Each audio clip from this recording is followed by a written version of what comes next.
A skinwalker is a type of harmful witch that has the ability to turn into, possess, or disguise themselves as an animal. Skinwalkers are very popular in Navajo culture, and today we'll be looking at some real skinwalker encounter stories. Me and my family believe we are being stalked, hunted, haunted, and teased by one or more skinwalkers. That's scary. This has been going on for years on and off. We live on a farm, and these entities are making more frequent appearances than ever as of late. My kids are scared as they've seen it several times, as well as myself and my husband. We even believe there to be one indoors from time to time. The glimpses I've seen at first glance appear to be a naked human, and it moves with extreme speed, faster than I'm able to keep my eye on. It peeks around corners of the outside of the house at my kids, makes human and animal cries at night. It's terrifying. We found doors unlocked and left open at night, and when we investigate, we catch a glimpse of it. Garage doors too. Garage doors that no one ever opens, mind you. There's no explanation for it. Yeah, I don't know about you, but I would move out so fast. If there is a skinwalker on your property that is coming after you and your husband and the children, that's like a clear sign to get the hell out of there. That is so creepy. And they haven't seen it just once, because once you could be like, okay, I don't know what it is. Maybe it's like the little homeless man down the road. Multiple times, you know something spooky's up. Years ago, I lived in Chattanooga, Tennessee, I think TN is Tennessee, on an old farm. I was in between jobs and somehow ended up there. I occasionally drove the farm pickup to run errands and buy necessities to run the farm. It was an old truck and very unreliable at that. It was a manual and would get stuck in second gear often. One night I went into town to pick up some groceries. On my way back, the usual route was closed due to a tractor trailer accident, so I had to take a detour.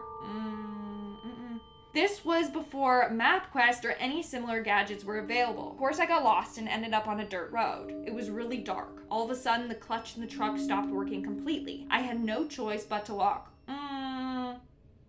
No cell phone either in that time, if you can imagine. I was somewhat familiar with the outskirts and decided my best bet would be a shortcut through the forest. Oh! Baby, this is like a start to a horror movie. Car breaks down, no phone, no service, you're lost, and then you're like, I'm gonna take a little short walk through the forest. No. The moon was full, so I used that as a guide. The deeper I got into the forest, the more forlorn it felt. To make matters worse, I heard something or someone moving around nearby. I stood still, and it stood still. If I walked, it would move. I had to keep my sanity and knew if I let whatever it was get the best of me, I may not survive. Was it a person, an animal? Whatever it was, I decided it was not my time to go. I ran past it several times. It seemed to always be in front of me, but following me regardless. I could hear cars in the distance and knew if I just kept going in that direction, I would eventually get out to safety. To this day, I have no idea what was around me or why. In my mind, I made a conscious decision to overcome my fear and escape the mysterious entity. Wow. On a final note, and this didn't occur to me until afterwards, while I was in the thick of the forest running for my life, I remembered hearing laughter, more like someone snickering in a low tone. This person is brave as hell. Oh my gosh. Yeah, that would not be me. I'd be sleeping in my car until the next morning until somebody came by to find me. You know, I'm not cutting through the forest following the moon and stars as my guide. That's crazy. I was in a pit toilet, an outhouse. I'm glad that they, put that, because I don't know what a pit toilet is, but I do know what an outhouse is.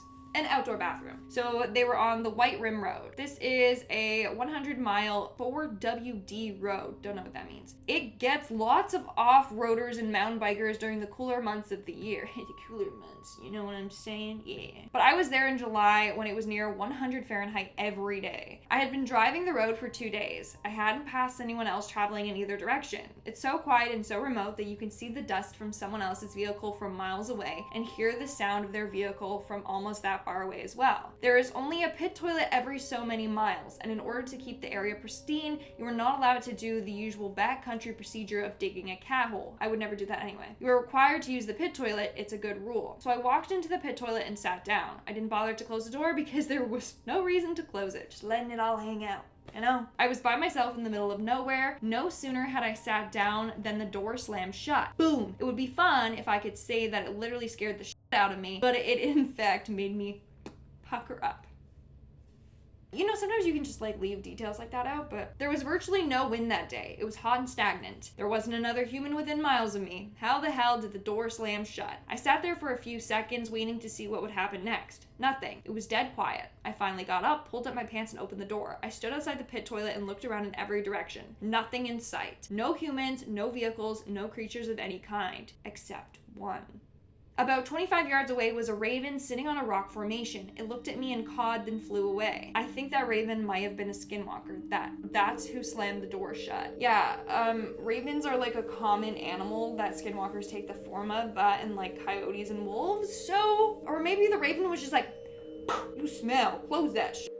Incident 1, the window incident. So the window incident or incidents is me being awake at 10 to 1 a.m. at night. So at these or between these times, I would hear knocking or scratching at my window. Some people say that it's the window adjusting. It's raccoons, possums, or rats or bugs hitting the window. But the window has never adjusted before. My window is too tall for an animal like the ones I listed, and even if I turned my lights off, I can still hear tapping. One night I was laying on my bed when I heard the tapping, but then I heard footsteps, like something on two legs outside. Then in the living room, the door opened and then I heard the footsteps again, but they sounded like it had claws at the end of its feet. It walked around and then outside, closing the door. First of all, babes, you need commas and periods. That was hard to read. That was a whole run-on sentence. There was no period at all in that. I think there was one comma. Anyway, I'm also very confused because it sounded like it was outside your house and then it went inside your house. If it went inside of your house, that's insane. And I don't know why you're more freaked out. And now this story is also from the same person, so again, it's going to be one massive run-on sentence. My pets are possessed or something, so basically my cats would be under my bed. You may think or say what's so scary about that. Well, the first time it happened was when I was trying to get my cat Bear out under my, I think the cat's name is Bear. So cat Bear out under my bed, but I was trying to get her. My dad said that she was now under the kitchen table. When I had put her outside, I looked under my bed only to see Bear still under it. So there's two kitty cats. And as we know, skinwalkers can take the form of a pet. One day when I came home from high school, I accidentally hit one of my cats under the covers on the floor, but Bear was in the kitchen and Bit was sleeping on my bed. I bet Bit was the other cat's name. Okay. After an hour, I made some coffee and put it on my nightstand. When I leaned over to take a drink, I saw my cat Bit under my bed. His neck looked twisted. Like he crawled underneath and snapped his neck. When I tried to look at him, he was gone in a flash. The whole time, he was on my bed. This happened recently. I was outside my dad's porch. My dad then told me that he saw a cat that looked like Bit, being black and white, but there had been no other cats around us, and we lived in the country, and plus a week ago, Bit died by getting ran over. R.I.P. Bit. That's very sad. I have nothing to say except for punctuation, but also no, that's really creepy if you're like seeing your cat. Also, maybe it's like Bit's ghost.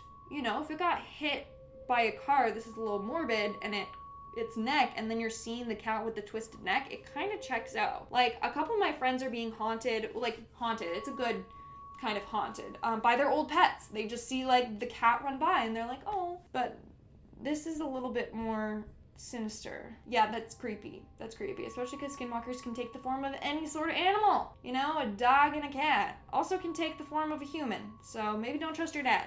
Just kidding. I was tree planting near Smithers, BC, about an hour and a half into the mountains on dirt roads. I tried my best to just forget this incident even occurred, as I simply could not find a way to rationalize what happened. I don't care who believes me or not, by the way, but what happened is this. It was almost midnight and I was trying to sleep in my tent. My tent was near a bunch of standing dead trees that would creak when the wind picked up, a very loud and distant sound. Now on this particular night, it was dead silent and still. I started to hear sticks cracking and steps being taken that slowly got closer over the course of about 15 minutes. It was loud enough I was certain that was a bear approaching my tent. It got so close that it had to be no further than 15 feet from my tent, cracking sticks and padding around the forest floor.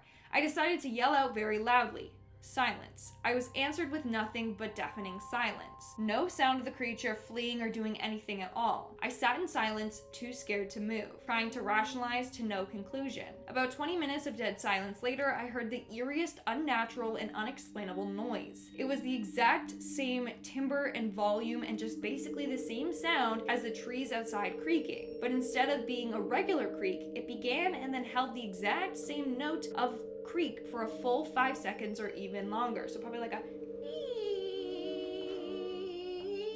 you know? It was like an unnatural drone that was obviously not a tree creaking. There was not a hint of wind or any other trees creaking as per usual. I got barely any sleep and the next day was tough, and I just had to forget about it. It didn't ever make the connection that skinwalkers are known to imitate sounds like that until a few weeks ago. This happened in July 2022.